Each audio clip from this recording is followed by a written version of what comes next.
जय श्री कृष्ण फ्रेंड्स केमन आছেন আপনারা आशा করছি ভালোই আছেন আমিও ভালো আছি। তো আজকে আমি আপনাদের সাথে একটা সিঙ্গেল কাটরি ব্লাউজের মেজারমেন্টস শেয়ার করব। তো আমার কাছে যে মাপটা আছে তার মাপটা কি রকম করে নেব সেটাই একটু ডিটেইলসে শেয়ার করতে চাই এবং খুব সহজভাবে। যে কোনো ব্লাউজ বানাতে গেলে প্রথমে তার শোল্ডারের মাপ নিতে হবে, সেটা বডি থেকেই হোক বা ব্লাউজ থেকে হোক। তারপরে চেস্ট, তারপরে কোমর, তারপরে আর্মহোল, এগুলো নেওয়ার পর তারপরে এবার ফ্রন্ট নেক ব্যাক নেক সেটা পরপর হবে। এবার চেস্টের যে মাপটা থাকে তার হচ্ছে মানে চৌথা ভাগ নেব, 4 দিয়ে তাকে ডিভাইড করব, ডিভাইড করে যেটা বেরোবে সেই মাপটা নেব। আর কোমরেরও তাই, 4 ভাগের 1 ভাগ নিয়ে সেই মাপটা বসাবো। তারপরে মার্জিন যে যেমন রাখবে 1.5 বা 2। তো এখানে ভিডিওতে দেখতে পাচ্ছেন যে মাপটা আমি নিয়েছি, সেই মাপটার হিসেবে আমি এটা মানে 4 ভাগের 1 ভাগ নিয়ে আর মার্জিন রেখে সেই পুরোপুরি মাপটা নিলাম। হ্যাঁ, আর আমি এখানে আর্মহোলটা যে মানে মাপটা নিয়েছি, তো ফ্রন্ট নেকটার হিসাবে মানে ফ্রন্টের দিকে যে আর্মহোলটা সেটার হিসাবে হাফ নিয়েছি, আর যেটা ব্যাক সাইডে যাবে সেটা হচ্ছে 1.5 নিয়েছি, 1.5 থেকেও 1 সুত কম।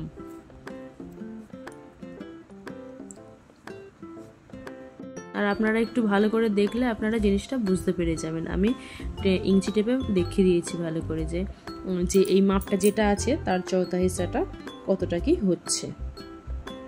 এবার তারপরে ভেতরে তো মানে যারা সেলাই জানে তারা বুঝতে পারবে কতটা কি কম বেশি করা যায়। তো আমি তো এখানে যে মার্জিনটা রেখেছি সেটা হচ্ছে 1.5 রেখেছি, কারণ বেশি মার্জিনও তো ভালো নয়, কারণ সাইডে অনেক কাপড় বেঁচে থাকে, ওটাও খারাপ লাগে, অনেক কাস্টমার পছন্দ করে না। এই যে আমি ইঞ্চি টেপে ভালো করে দেখিয়ে দিচ্ছি, আপনারা যদি একটু ভালোভাবে নজর দেন বুঝতে পারবেন। এটা খুবই সহজ এবং সরল, এটা বুঝতে আশা করছি অসুবিধা হবে না।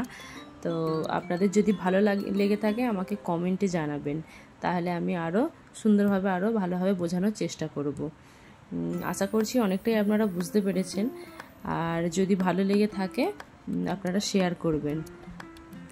আমি এই স্টিচিং সম্বন্ধে আরও বহু কিছু ভিডিও আমার দেয়া আছে, টিপসও দেয়া আছে, তো আপনারা সেগুলো দেখতে পারেন। এবার প্রথমেই আমি বলেছি যে এটা সিঙ্গেল কাটরি ব্লাউজ মানে বানাবো, তো সেই হিসাবেই এরপরে মানে কাটরি কাটিংটা আছে, গলা কতটা আমি নিলাম, মানে ফ্রন্ট নেক বা ব্যাক নেক, তো সেগুলো পরপর ভিডিওতে আপনারা পেয়ে যাবেন, ওগুলো নেক্সট ভিডিওতে আবার আসবে। এবং একটা ব্লাউজে বহু কিছু তো থাকে, আর আমি যেটা শক্ত সব থেকে মনে করি ব্লাউজের মধ্যে এই মানে কাটরি ব্লাউজটাই। আর যে কাটরি ব্লাউজটা করতে পেরে যাবে তার আশা করছি অন্যান্য ব্লাউজ করতে অসুবিধা হবে না। এটা যতটা সহজ মনে হয় যে কাটরি ব্লাউজটা, কিন্তু না, কাটরি ব্লাউজটাই ততটাই টাফ।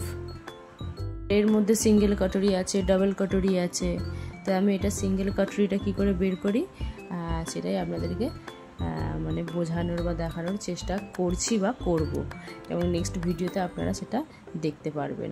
আর যদি ভালো লেগে থাকে লাইক, শেয়ার, আর আমার ইউটিউব চ্যানেলটাকে সাবস্ক্রাইব করে দেবেন, আর ফেসবুক পেজটা ফলো করবেন। বাই বাই, টাটা, ভালো থাকবেন, আবার দেখা হবে।